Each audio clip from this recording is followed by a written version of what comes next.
Welcome to Execute on Command. Let's actually talk about non-functional characteristics. But first, I want to remind you to hit the subscribe button, the like button and the bell icon. Then we can proceed to the lesson. Actually, let's jump into it and look at the first characteristic. So I'm going to try and explain what it is, and it's probably not going to need that much explanation. So if you take availability, it's basically you know it tells you like how much your application should be available, right? Like this is the most important characteristic of any system, right? So for most of the applications, especially these days, uh, they have to be available more than 99% of the time. So how do you calculate availability? It's basically the total time your system was up minus the amount of time your system was down divided by total time times 100 for the percentage.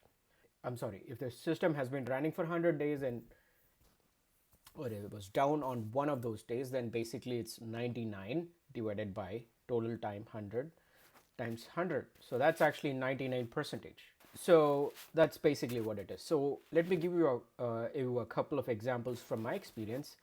One is Oracle Rack, which is basically real application cluster.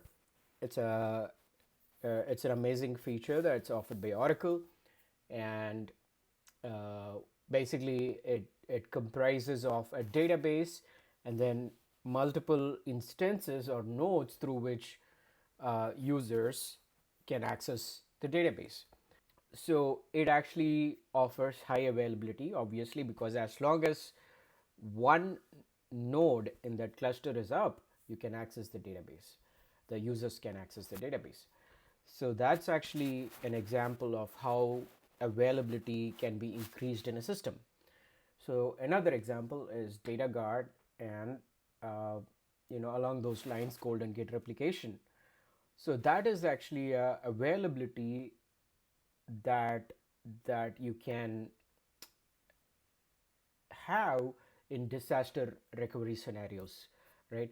So data guard is basically like if you have like a database uh, you know in a particular site, and you can actually create like a standby database which is in a different location.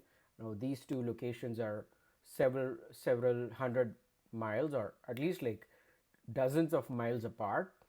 And now if there's like a disaster in one location, like for example at the time of recording this video there's fires going on in LA. If the fire somehow destroyed this location where your primary website is, then whichever company is using this website can still have can still access the data of the customers through standby. There might be some data loss, uh, which can happen during the crash, but that's all beyond the scope of the topic. But like this is another way availability can be increased in your system, right? So we got to keep that in mind. Like when you're designing a system, we got to think about availability. Okay, let's move on to the next one, reliability. Now reliability is just about like okay, is your system reliable? Like how many times it's going to fail, how frequently it's going to fail, and if it fails, like what can you do? Like how much time are you going to take to repair the system? That's basically what reliability is. So I've given a couple of examples here. Like take a system that gets established on at t0 time. It takes 33 days for the first failure or crash, 84 days for the second failure, 165 days for the third failure.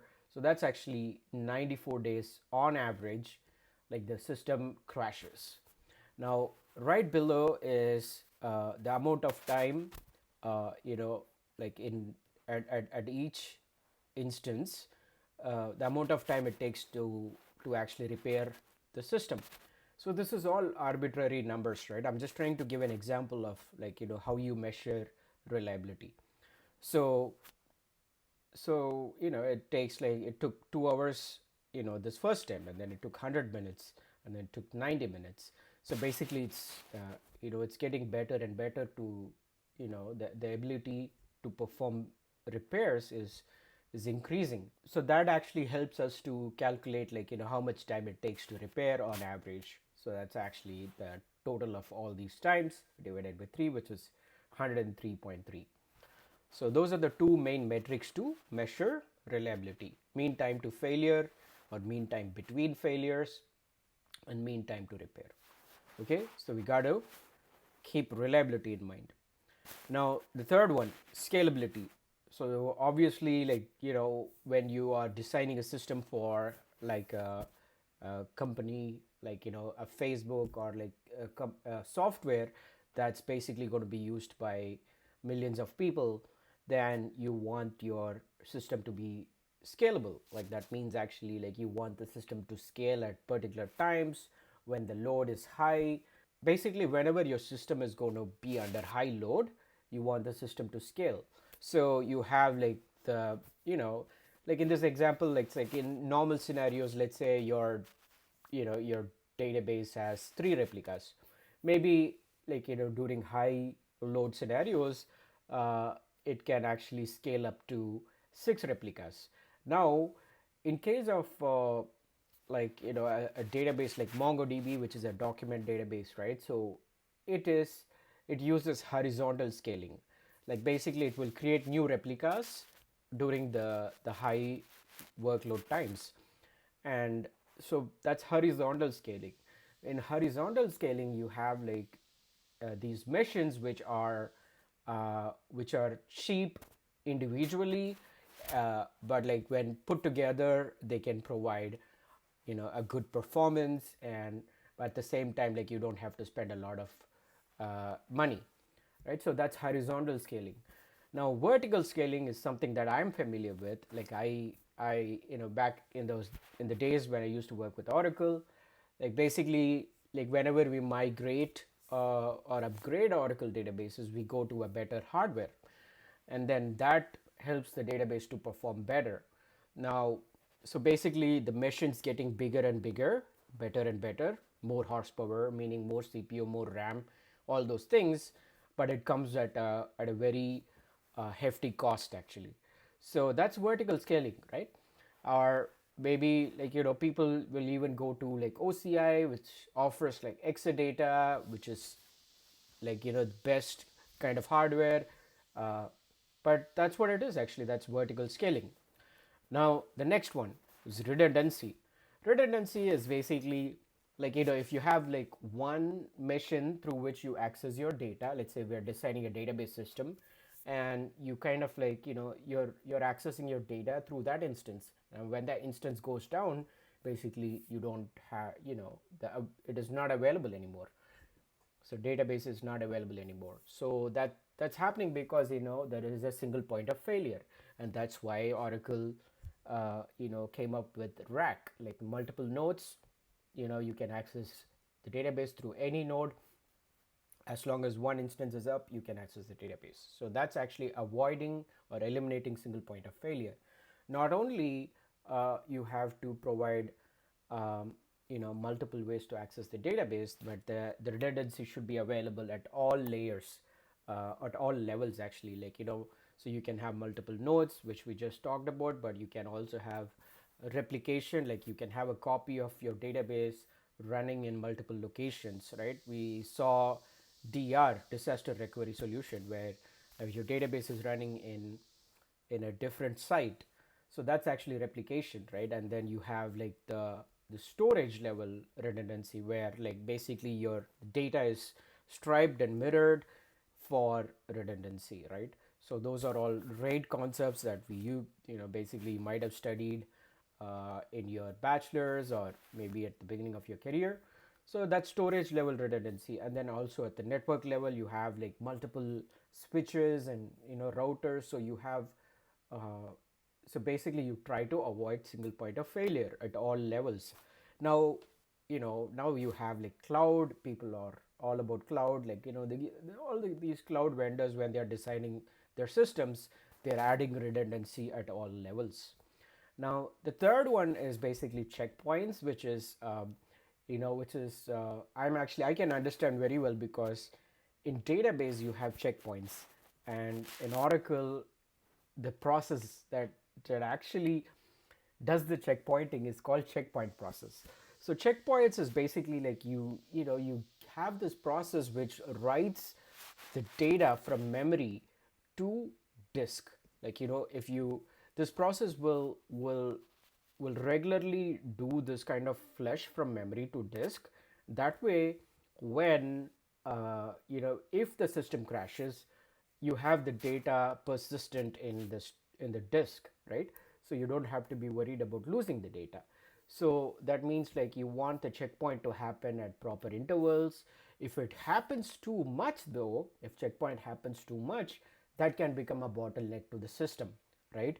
So that is something like some kind of functionality that is added to your system to increase uh, the redundancy, right? In a way that like basically to improve um, the recovery of your data, right? So that's basically checkpointing, right? The last one is maintainability. So when you're designing a system, you got to be like thinking about like how is this going to be upgraded to the newer versions. Like these days, like we're deploying software in microservices. So there's like this concept of blue green deployment, like where like a new deployment will be done, and then a new deployment basically spins up new pods, and then the old pods will go down. So that's actually like a convenient way to deploy software.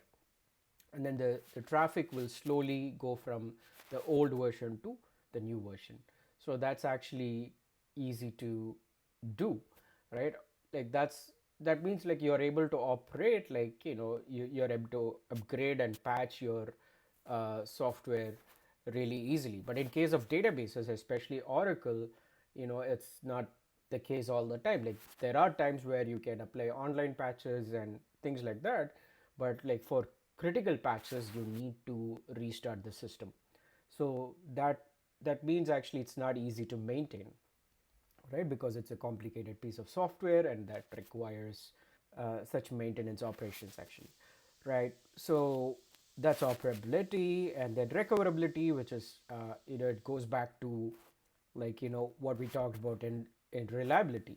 If it's not easy to recover a system from like a fault scenario or a failure scenario, then the recoverability is actually not good in terms of maintainability. So basically there are all these like characteristics, like 5 characteristics if I'm not wrong: availability, uh, reliability, redundancy, uh, what else, scalability, and maintainability. So that's basically my tutorial, or my sort of like my take on non-functional characteristics.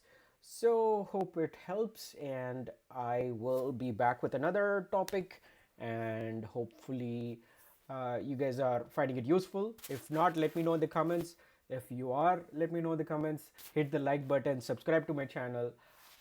See you.